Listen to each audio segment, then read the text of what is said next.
Bom, vamos continuar aqui hoje a nossa série sobre construir uma API. E a gente já falou o que é a API, o que é um ARM, e hoje a gente vai falar de ferramenta de migração, mais especificamente uma ferramenta que nós vamos usar nesse projeto. Para quem não me conhece, eu sou o João, sou desenvolvedor full stack. E antes de continuar, peço aí o seu like. Se você não é inscrito no canal, pense em se inscrever, isso ajuda a fortalecer muito o canal.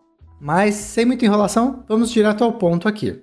E lá vamos nós! Certinho! Hoje eu estou aqui com o Refinery, que vai ser a ferramenta que a gente vai usar. Existem muitas ferramentas de migração. Por exemplo, eu uso muito o SQL Alchemy. O SQL Alchemy é um RM, porém ele tem uma ferramenta de migração que chama Alembic. Para que serve uma ferramenta de migração? Ele vai gerar para a gente views determinísticos. O que é? Eu vou criar a migração, então vou montar as tabelas ou alteração das tabelas, índices, tudo que tem a ver com o banco, eu vou fazer a alteração e ela vai ficar registrada no arquivo. E vai rodar sequencialmente. A posterior sempre vai fazer uma evolução do anterior. No caso do Alembic, ele faz isso programaticamente. Então ele usa o próprio Python. Então ele tem uma linguagem própria, ele cria algumas classes, as classes vão ser representações do banco de dados. E daí ele cria também uma linguagem intermediária, que é o script de migração, e com isso a gente consegue rodar no nosso banco de dados. Mas hoje a gente vai usar o Refinery. Por que eu escolhi o Refinery? Eu queria uma ferramenta que fosse agnóstica de framework, e o SQL Alchemy poderia fazer isso, mas acabei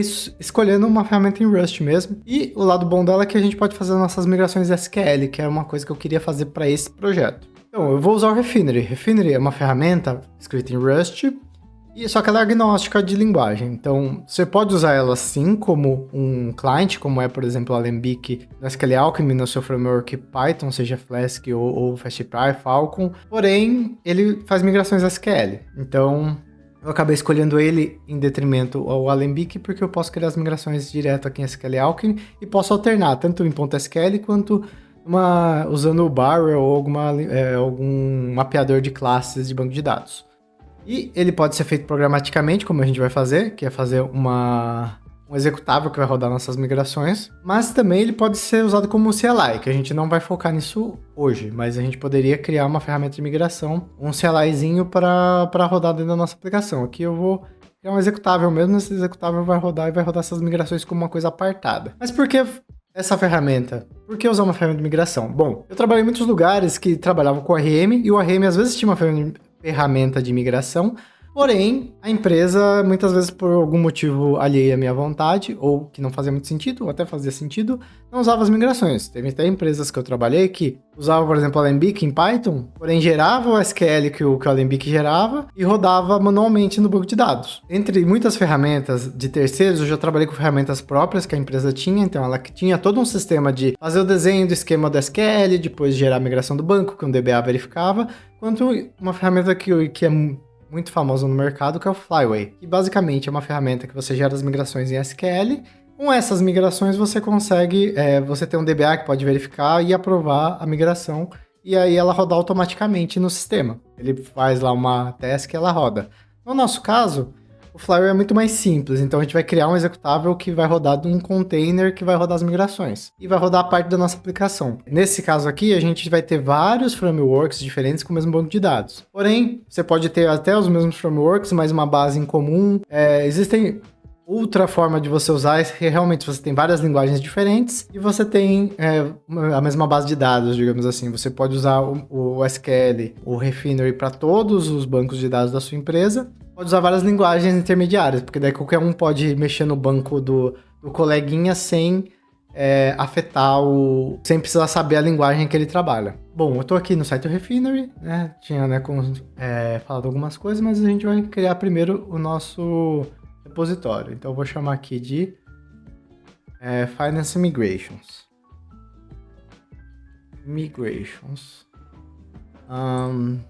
Vou colocar aqui que é for Migrations from Finances API. Vou colocar aqui um git ignore, vou por Rust, e vou deixar a GPL. GNOME no geral, não, é a Fero que eu quero, cadê ele? Aqui, essa aqui. Eu vou usar a GNU Affero General Public. Beleza, vou pôr um readme. Além de eu não vou usar ele aqui neste momento, mas eu vou criar agora o repositório. Criou, vou pegar aqui, vou copiar o meu SSH. Vou aqui para minha tela. Vou abrir meu Tmux aqui. Vou chamar de Jonathan Session. Agora eu vou aqui no meu Projects. Vou fazer um clone aqui, então git clone o Finance Migrations. Aí eu preciso autorizar minha chave. Beleza. Vou aqui no Finance Migrations e vou dar um cargo init aqui. Vou falar que é um binário. Eu vou fazer, obviamente, um binário. Então aqui já tenho meu cargo, meu SRC e agora a gente vai configurar o nosso cargo primeiro. Então eu vou aqui no meu cargo, .toml, né? Vou abrir o Vim. Cargo, toml. Certo, eu tô aqui nas minhas dependências, eu vou começar a colocar a nossa biblioteca que a gente vai precisar, que é a Refinery. Então eu vou pôr Refinery igual. Abro chaves aqui, vou puxar a última versão dele, que vai ser a 0.8. Vou pôr aqui features igual a Postgres e Tokyo. Vou fazer isso porque eu vou usar o Postgres como meu banco nesse projeto. Aí eu vou chamar o Tokyo, né? Que eu vou precisar. Vou passar uma versão aqui do Tokyo, então eu vou chamar a versão 1 do Tokyo. E vou pôr aqui features igual a full. Pegar todas as funcionalidades opcionais do Tokyo. E como eu estou chamando o Tokyo Postgres, vou chamar também a biblioteca do Tokyo Postgres, que hoje, na versão da gravação desse vídeo, está na 0.7. Agora, eu vou minimizar aqui e vou dar um cargo run. Aí ele vai rodar, vai instalar todas as crates aqui, eu só estou fazendo isso para rodar. Vai dar o hello world do padrão do Rust. 3 dias depois... Certo, terminou aqui, deu o hello world aqui no finalzinho, que mostrou o hello world. Mas não é isso que eu quero. Então eu vou aqui no main, vamos arrancar esse hello world, vamos começar. Primeira coisa, como eu vou usar o Tokyo, que é uma lib para usar async no Rust, então eu vou chamar de async. Nossa, Certo. Agora eu vou fazer uma função assíncrona. Então vamos lá, async fn main. Por enquanto é isso que eu vou fazer. Então o próximo passo que a gente vai fazer agora é declarar a nossa string de conexão. Então eu vou criar uma variável chamada dburl e vou chamar aqui o standard, que é a biblioteca padrão do Rust, env var, e vai pegar uma variável chamada database url. Aí eu vou desempacotar essa variável, então eu vou dar um wrap. Aí, se ele não conseguir desempacotar uma variável, se ela não existir, por exemplo, que agora não existe, eu quero que ele use uma variável padrão. Então eu vou usar um wrap or else. Aí eu vou abrir aqui. Então agora eu vou abrir uma closure e vou passar aqui uma variável padrão. Postgres Postgres password @localhost porta 5432 banco Postgres. Vou pôr um int aqui, .int. Beleza. Uma grande linha. Beleza, agora eu tenho uma minha variável de ambiente aqui, que não está definida, mas ele está pegando a variável de ambiente. Próximo passo. Certo. Agora eu quebrei aqui só a linha. Vou pôr agora vou gerar uma conexão. Então a gente vai chamar de client nossa conexão. Mas aí eu vou precisar criar um client e uma connection. Vou chamar aqui o nosso drive, que é o Tokyo Postgres, dar um connect. Aí ele vai pedir, né, uma config e um TLS. Nossa config vai ser nossa variável de ambiente, né, vai ser nosso dburl, que é a nossa variável. E vou falar que ele é no TLS. E aqui a gente está local, então não tem problema. Eu vou pôr await, porque como eu estou usando o Tokyo, ele é async. Certo, agora eu criei duas variáveis, uma client e uma connection. Aí o próximo passo, a gente precisa dar um spawn da nossa conexão. Então, a gente precisa deixar a nossa conexão rodando em background. Então, eu vou dar aqui um Tokyo spawn. Então, eu vou dar o spawn. Agora eu vou fazer um async move.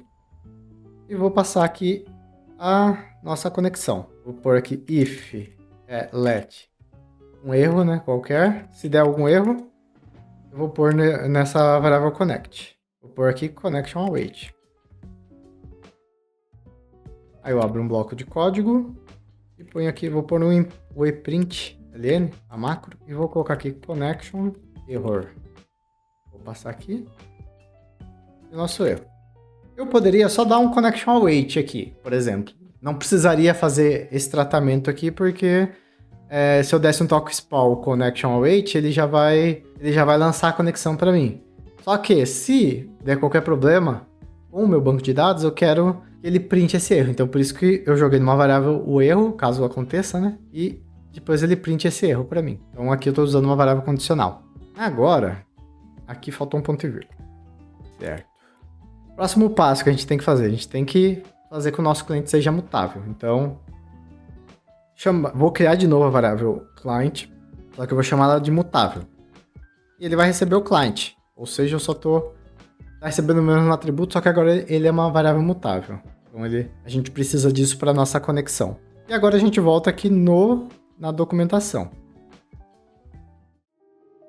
Como você quer aprender Rust? Rust existe uma vasta documentação pela internet, mas se você quiser aprender comigo, eu tenho meu próprio curso que é Rust Lógica com Jogos. Nesse curso, você não vai aprender necessariamente a ser um game developer, mas vai aprender através de jogos o básico sobre a linguagem Rust. O curso está em desenvolvimento e por conta disso estamos com preço especial neste momento, enquanto o curso não é finalizado. Se você quer aprender então Rust de uma maneira leve e divertida, te convido a acessar o link que tem aqui na descrição e adquirir o curso. E caso você, mesmo que queira aprender Rust e não tenha nenhum dinheiro, mas queria um conteúdo legal em português, a versão escrita desse curso está disponível de graça também no link da descrição. Então, não perca mais tempo, entre agora e comece a aprender Rust.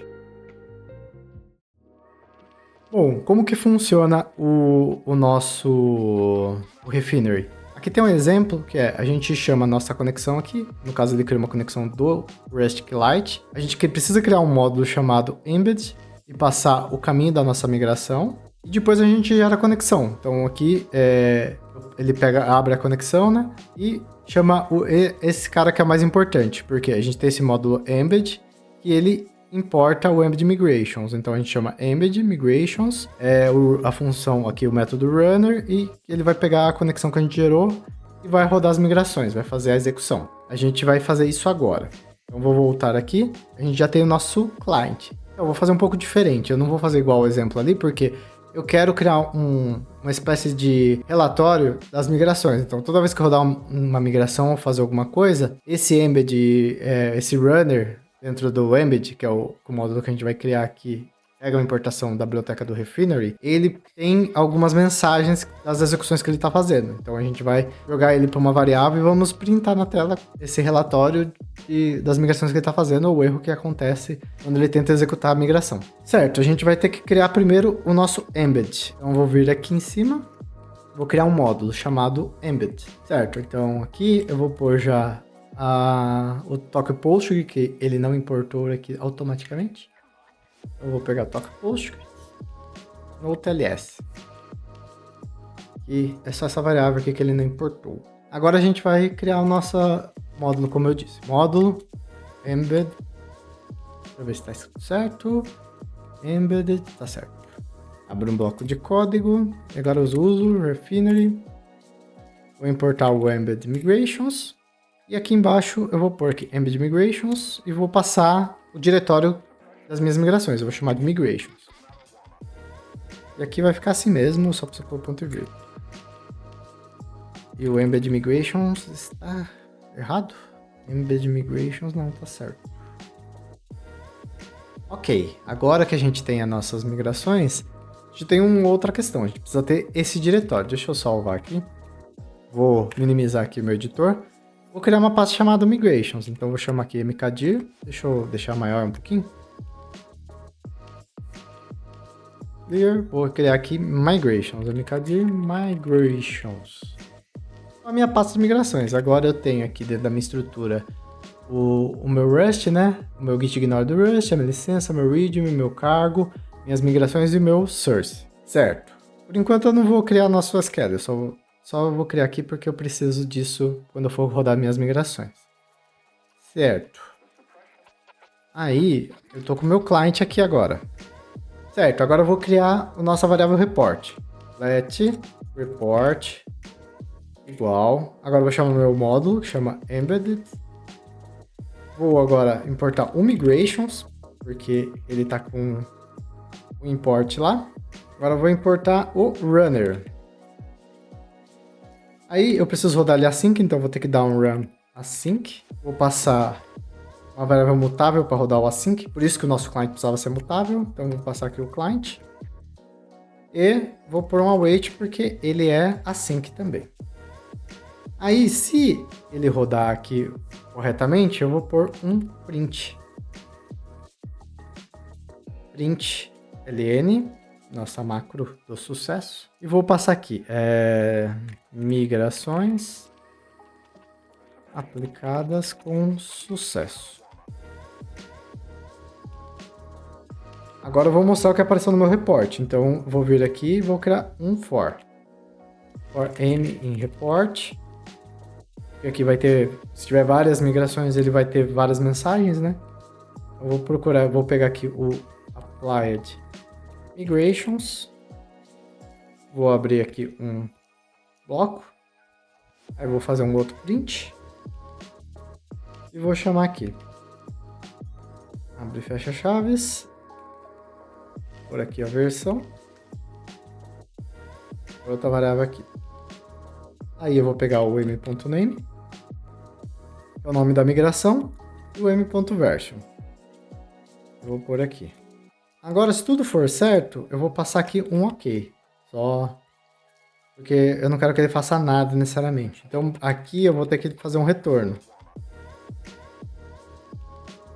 Então, o retorno vai ser result. Vai ser um box. Standard. Error. Então, se a minha função der tudo certo, ele vai voltar um OK, que é o meu result, ou senão ele vai voltar um box, que vai ser um erro. Certo, agora a gente está usando o Tokio. Tokio, quando a gente trabalha com o Tokio, que é uma biblioteca assim, que a gente precisa colocar uma anotação aqui, um decorator. Então, e não é decorator, sempre esqueço que o nome não é decorator, decorator é do Python, não é do Rust, mas é uma anotação. Então, vamos pôr a anotação aqui. Tokio. Eu preciso desse annotation aqui para dizer que eu estou trabalhando com o Tokio para gerenciar aqui o async. Então agora, a maioria dos nossos erros foram resolvidos. Faltou um ponto e vírgula aqui. E aqui faltou um T. Print. LN. Beleza. Aqui tá com warning, porque a gente tá pegando uma variável sem verificar. Certo. Agora eu não vou fazer, eu vou criar mais um arquivo, mas não vou fazer pelo terminal, vou fazer pelo próprio Vim. Então vou abrir aqui o Vim. Na nossa pasta de migrações eu preciso criar uma migração. Se a gente for aqui na documentação, ele tem o padrão das migrações. Ela começa com um V, um número, aí pode ser .sql ou .rs, depende de quando for. E se ela não for contínua, você põe um U. Se for contínua, vai ser um V. No nosso caso, vai ser uma contiguous, uma contínua. Então vamos voltar aqui para o código e vou criar uma migração. Vou criar aqui, eu tenho que pôr %, e vou pôr aqui V1, então vai ser minha migração 1.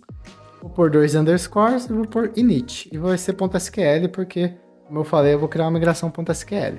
Agora eu preciso criar a tabela. Então eu vou usar uma tabela, vou usar SQL. Eu não vou criar programaticamente, declarando uma classe Rust. Eu não vou usar essa classe Rust em outros lugares. Então eu vou fazer direto aqui um create table. Então é um create table. Vou chamar de transactions. Por quê? Então, só para reforçar aqui, eu tô há 31 minutos falando, meu Deus do céu.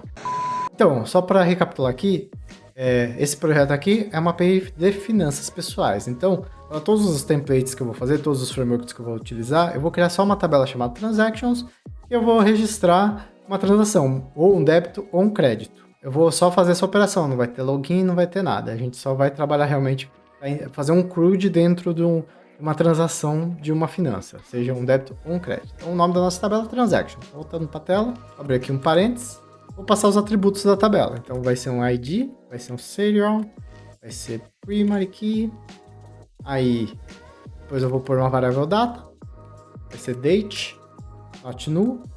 Então toda transação tem uma data, ela não vai ser nula, já tem o ID que identifica a minha transação, vai ser o tipo, então vai ser um kind, então varchar, D6, também vai ser not null. Outro que eu tenho agora é o valor, né? Então amount vai ser um numeric, vou fazer como um ponto flutuante, poderia fazer como inteiro e fazer uma conversão, mas não, vou subir como uma variável de ponto flutuante, então vou pôr aqui not null. Aí eu vou pôr uma descrição da minha despesa, ou eu já tenho o tipo, né, que vai ser um varchar, então vai ser um débito ou um crédito, vai ser um texto, não vou fazer com um booleano, qualquer coisa assim, eu vou pôr realmente uma descrição, débito ou crédito. Aí vou pôr aqui um description, vai ser um text, not null, e uma tag, porque normalmente quando a gente tem despesas, a gente pode buscar por um tipo de despesa, se é despesa da academia, se é despesa de educação, saúde, esse tipo de coisa. Então, vai ser um varchar de 50, not null. Beleza, a gente criou a nossa tabela, .sql. Certo, agora eu preciso pôr ponto e vírgula aqui, porque como é um SQL, também preciso fechar a transação com ponto e vírgula. Aí ele está falando que tem algum problema com minha tabela. A minha primary key, talvez? Por enquanto, a gente tá dando erro aqui. Eu não consigo identificar qual foi o erro que eu tive, mas ele está dando, mas a gente vai continuar por enquanto. A gente não tem nenhum dos campos aqui, ele é nulo. Então eu vou pôr aqui a description como nulo. Certo, eu vou deixar aqui description como text, porque daí ele pode ser nulo. E o resto é not null. Certo, agora eu vou criar... Para rodar minha migração, inicialmente eu vou deixar tudo no Docker. Mas como a gente quer testar algumas coisas, eu vou criar um Dockerfile e um Docker Compose nesse projeto aqui para pelo menos testar a migração. Toda vez que a gente for rodar, a gente consegue testar num container. Eu vou primeiro criar o Dockerfile, que a gente vai usar em todos os projetos. Vou sair aqui desse e vou criar um Dockerfile. Primeiro eu vou copiar aqui uma estrutura que eu uso para Rust. Eu pego uma imagem que é o Rust Slim e chamo de Builder. O que o Builder vai fazer? Ele vai pegar o meu source, vai criar um workdir, aqui o SR Source App, vai copiar o cargo toml, vai copiar, no caso aqui, a nossa pasta migrações e o source. Aí vou dar um cargo build, importante, menos release, porque se eu não pôr release, ele vai fazer um build de teste, eu quero que seja um build de produção. Aí vou criar um outro container chamado build stable slim. Por quê? Primeiro eu faço a compilação do meu código, depois que ele terminou de compilar, ele vai rodar ele. E aí eu não preciso de todo o aparato de migração. Isso eu deixo o meu container menor e é mais fácil de manter. Então, aqui nesse segundo container, eu vou pôr um run, apt-get date, aí vou pôr aqui dois comerciais, apt-get install, -y, -no install recommends, ca certificates, libssl, dev e rm, -rf, /var, /lib, /pt, /lists. O que eu estou fazendo nessa linha? Eu estou instalando aqui só o CA Certificate do libssl, porque eu preciso para fazer as conexões, e depois eu apago a minha lista pt, porque eu não quero que o meu container final ele consiga atualizar sem ser pelo script, né? Pelo Dockerfile. Aí eu vou fazer um builder. Então agora eu vou fazer um builder. Como que eu vou fazer esse builder? Eu vou fazer um copy, -from builder, igual builder, né?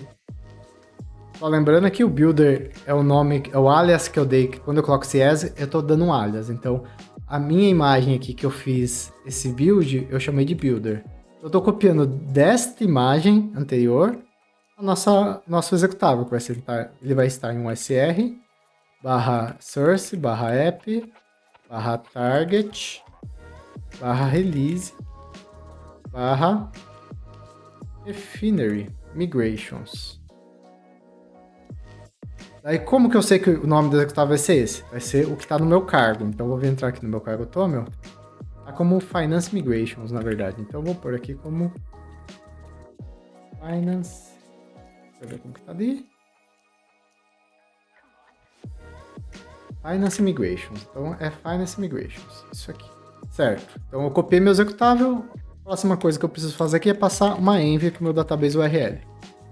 Eu preciso passar aqui porque eu quero que ele tenha também uma env padrão, mas a gente vai ter que, sempre que a gente for executar nosso container, a gente vai ter que passar uma env. Então, eu vou pôr aqui Postgres. Isso aqui é muito mais, se ele der erro, a gente já tem uma URL padrão, a gente sabe que deu erro nessa URL padrão, né? Postgres, password, @db, 5432, Postgres. Aí eu vou fazer um entry point, porque beleza, a gente criou um executável. Nosso executável, ele sempre que ele executar, ele vai rodar todas as migrações que ele tiver. Obviamente, ele sabe quando uma migração foi aplicada, ele não vai aplicar todas as migrações toda vez, né? Ele sempre vai controlar qual foi a última migração que ele está versionada e vai aplicar as que não foram ainda executadas. Então eu vou pôr aqui um entry point. Esse entry point, o único objetivo dele é rodar nosso executável. Vai ser o Finance Migrations. Ele vai rodar nosso executável e vai fazer o que precisa fazer, que é a nossa migração. Agora, a gente precisa testar isso. Para a gente testar, a gente vai criar um Docker Compose. Então, vou criar aqui um Docker Compose.yaml.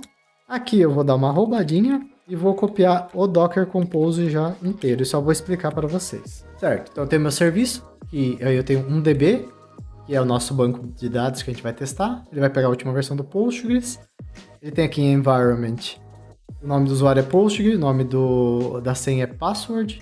E o nome do banco de dados que a gente vai usar é o Refinery. Aí eu crio um volume, né, para manter os dados locais também, né? Não ser só efêmero no nosso container. Então, conforme a gente vai rodando as migrações, ele vai aplicando. Eu poderia até tirar essa linha aqui, mas por enquanto eu vou deixar. Mas quando a gente for fazer o nosso Docker realmente dos nossos projetos, ele vai ter que ter. Pode pôr no meu rosto. Se você quiser que eu faça um vídeo explicando mais sobre Docker, Docker Compose, como que fazer as receitas, como configurar, coloca aqui nos comentários que se tiver bastante gente interessada, eu posso pensar em fazer um vídeo sobre Docker também. Bom, voltando aqui, eu tenho daí o nosso executável, que vai ser, o nosso outro serviço vai ser o Migrations.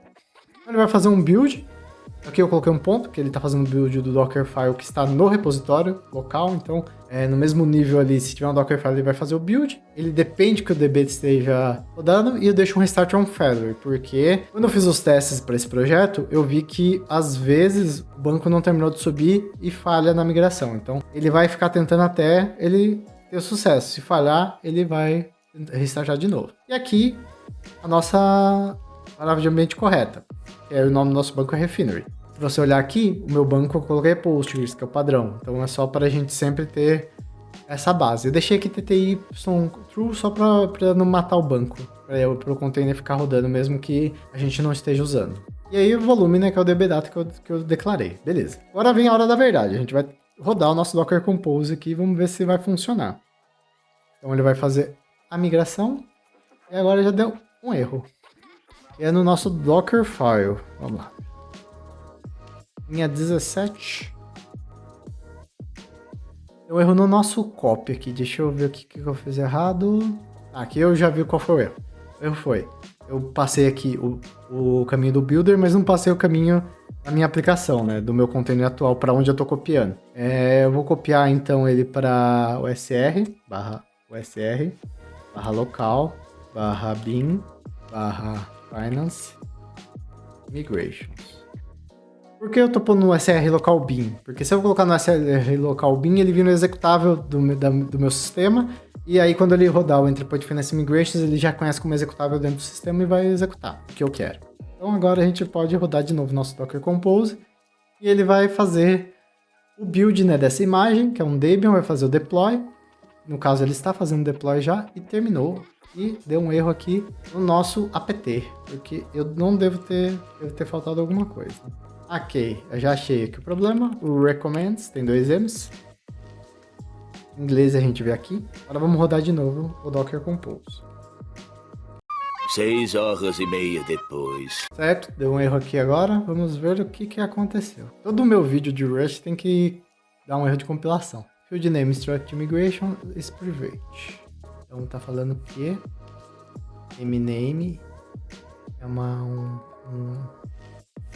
field privado e version.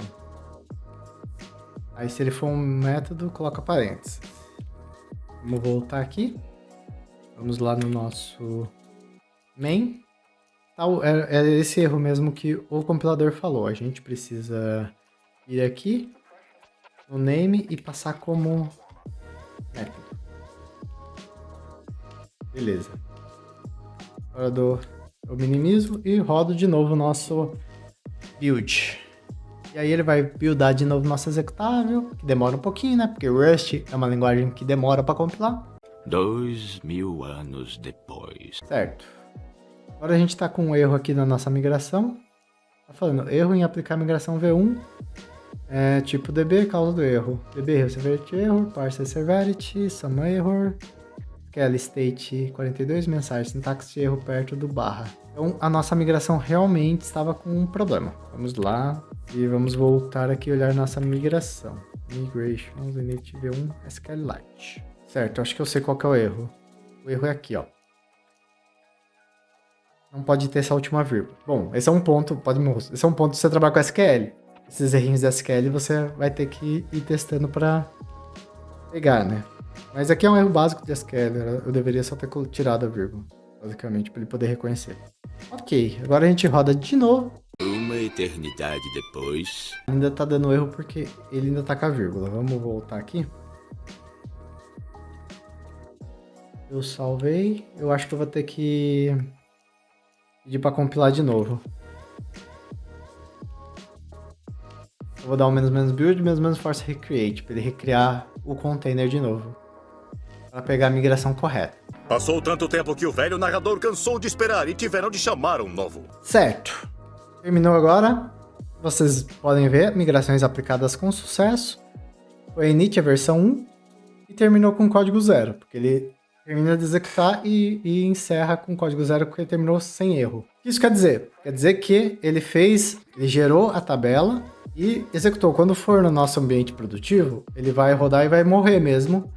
Se ele terminar 0, não teve erro e vai continuar. Então eu vou entrar aqui, PSQL, -u, Postgres. Entrou no nosso Postgres. Aí eu vou entrar no meu banco, né? Vou conectar no banco chamado Refinery. E agora eu vou dar um DT. Tenho aqui a minha tabela Transactions, então vou pôr um Select Risk from Transactions. E beleza, nós temos a tabela aqui. Bom, com isso a gente consegue encerrar agora a parte das migrações e vamos começar a trabalhar com as APIs e os frameworks em si. Para aproveitar, eu vou deixar já na descrição deste vídeo uma pesquisa, porque eu tenho aqui 6 frameworks e uma delas eu vou tentar ir um pouquinho mais além. Basicamente, os próximos frameworks eu vou fazer apenas um CRUD. Nos próximos vídeos eu vou fazer com as outras frameworks apenas essa tabela Transactions. Aí, uma dessas frameworks que vocês mais quiserem que eu faça, eu continuo elaborando o projeto para ele trabalhar com outras coisas e ficar um pouquinho mais robusto. Mas o vídeo é isso. Se você não deu curtir, eu peço para você dar o curtir agora, porque é muito importante que esse vídeo se espalhe para mais pessoas. Fala aí o que você achou do Refinery. Você gostaria de ter uma ferramenta de migrações sua para você aplicar em todos os seus projetos, independente do framework? Você acha melhor trabalhar direto com a ferramenta de migrações da framework? Diz aí. A gente fica por aqui. Eu vou deixar agora aqui um vídeo na descrição para você sobre a série, se você não está acompanhando. Nos vemos no próximo vídeo. Valeu, falou!